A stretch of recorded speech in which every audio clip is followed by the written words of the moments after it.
SRGDS Matriculation News Channel. வணக்கம். இன்றைய முக்கிய செய்திகள் வாசிப்பது SRGDS மெட்ரிகுலேஷன் பள்ளி மாணவி கற்பகம். 15/11/2025 இன்று தேசிய மறுசுழற்சி தினமாக கொண்டாடப்படுகிறது. மறுசுழற்சி என்பது பயன்படுத்தப்பட்ட பொருட்களை மீண்டும் பயன்படும் வகையில் மாற்றுவதாகும். வளங்களை பாதுகாப்பதில் மறுசுழற்சியின் பங்கை அங்கீகரித்து அதை ஊக்குவிப்பதே இந்நாளின் முக்கிய நோக்கமாகும். கழிவுகளை குறித்து மறுபயன்படுத்தி மறுசுழற்சி செய்யும் பழக்கத்தை ஊக்குவிப்பதற்காக அனுசரிக்கப்படும் முக்கியமான சுற்றுச்சூழல் நாளாகும். சுற்றுச்சூழல் மாசுபாட்டை குறைப்பதற்கும் இயற்கை வளங்களை பாதுகாப்பதற்கும் உதவுகிறது. ரெடியூஸ், ரீயூஸ், ரீசைக்கிள் என்ற 3 கொள்கைகளின் அவசியத்தை வலியுறுத்துகிறது. மீண்டும் இன்றைய முக்கிய செய்திகள்.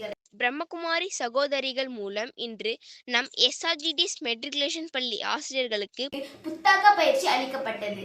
இத்துடன் இன்றைய செய்திகள் முடிவடைகிறது. நன்றி, வணக்கம்.